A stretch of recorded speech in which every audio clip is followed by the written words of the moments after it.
മറ്റൊരു വാർത്തയിലേക്ക്. ആലുവ SN പുരത്ത് മാധ്യമപ്രവർത്തകയുടെ വീടിന് നേരെ ആക്രമണം. കലാകൗമുദി റിപ്പോർട്ടർ ജിഷയുടെ വീട് സാമൂഹ്യ വിരുദ്ധർ അടിച്ചു തകർത്തു. സംഭവത്തിൽ 4 പേർ അറസ്റ്റിലായി. ഇത് കറക്റ്റ് 3:30 മണിക്കാണ് ഈ സംഭവം നടക്കുന്നത്. 3:30ക്ക് ഒരു 5-6 പേരുണ്ടായിരുന്നു.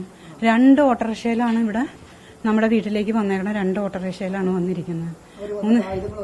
അവരുടെ കയ്യിൽ വടിവാളുകളും ഉണ്ടായിരുന്നു, പിന്നെ കമ്പി ഉണ്ടായിരുന്നു, വാക്കത്തി ഉണ്ടായിരുന്നു. അത് വെച്ചിട്ടാണ് ഈ വീട് ഇത്രയും തകർത്ത് ഇതുപോലെ ആക്കി കളഞ്ഞിരിക്കുന്നത്. പേരുകൾ പറഞ്ഞ് നമുക്ക് നന്നായിട്ട് അറിയാം. പേരുകൾ ജ്യോതിഷ്, രാഹുല് എന്നൊക്കെ പറയുന്ന ടീമുകളാണ് ഉള്ളതെന്നുള്ളത് അറിയാം. ഈ മുൻവൈരാഗ്യം ഞങ്ങളായിട്ട്, ഞാനോ നമ്മുടെ കുടുംബത്തിലെ എന്റെ മക്കളായിട്ടും യാതൊരു വക വൈരാഗ്യം നമ്മളായിട്ടില്ല.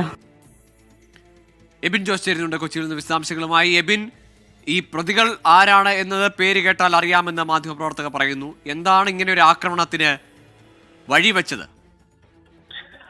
ഗോകുൽ, ഇപ്പോൾ പ്രതികളിൽ 4 പേർ അറസ്റ്റിലായിട്ടുണ്ട്. രഞ്ജിത്ത്, ജ്യോതിഷ്, രാജേഷ്, മെൽബിൻ എന്നിങ്ങനെ 4 പേരാണ് പിടിയിലായിട്ടുള്ളത്. 5 പേരടങ്ങുന്ന സംഘമാണ് ഈ ജിഷയുടെ വീട്ടിലെത്തി ആക്രമണം നടത്തിയത്. ഇന്ന് വൈകുന്നേരം 3:30 കൂടിയായിരുന്നു സംഭവം. വീട്ടിൽ ജിഷയെ വീട്ടിലില്ലായിരുന്നു. ഈ സമയത്ത് വീട് അടച്ചിട്ടിരിക്കുകയായിരുന്നു. ഈ സമയത്താണ് പ്രതികളെത്തി വീടിന്റെ ജനച്ചില്ലുകളും വാതിലുകളും അടിച്ചു തകർത്തത്. അതോടൊപ്പം തന്നെ മുറ്റത്തുണ്ടായിരുന്ന ബൈക്കുകളും ഈ പ്രതികൾ നശിപ്പിച്ചു. ഈ പ്രതികളും ജിഷയുടെ ഒരു ബന്ധുവുമായിട്ട് ഇടയ്ക്ക് വാക്കുതർക്കങ്ങൾ ഉണ്ടായിരുന്നു. ഇതിൽ മധ്യസ്ഥത വഹിച്ചത് ജിഷയായിരുന്നു.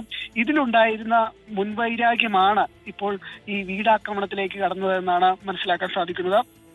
5 പേരടങ്ങുന്ന സംഘം 3:30 കൂടിയാണ് എത്തിയായിരുന്നു ഈ ആക്രമണം നടത്തിയത്. ഇതിൽ 4 പേരെ ഇപ്പോൾ അറസ്റ്റ് ചെയ്തിട്ടുണ്ട് ആലുവ പോലീസ്. പ്രതികളിൽ ഒരാൾ ഒളിവിലാണ്. ഇയാളെ ഉടൻ തന്നെ അറസ്റ്റ് ചെയ്യുമെന്നാണ് പോലീസ് അറിയിക്കുന്നത്. ഗോകുൽ, ശരി. ആലുവയിലാണ് മാധ്യമപ്രവർത്തകയുടെ വീടിന് നേരെ ആക്രമണം നടന്നത്. മുൻവൈരാഗ്യം, അത് മറ്റൊരു തർക്കവുമായി ബന്ധപ്പെട്ട് ഇടനിലയായി ബന്ധുവുമായി ഉണ്ടായ തർക്കത്തിൽ ഇടനില നിന്നതിന് വൈരാഗ്യത്തിലാണ് ജിഷയുടെ വീട് ആക്രമിച്ചതെന്നാണ് പ്രാഥമികമായ നിഗമനം. 4 പേരാണ് ഇപ്പോൾ അറസ്റ്റിലായിരിക്കുന്നത്. എബിൻ ജോസാണ് വിവരങ്ങൾ പങ്കുവച്ചത്.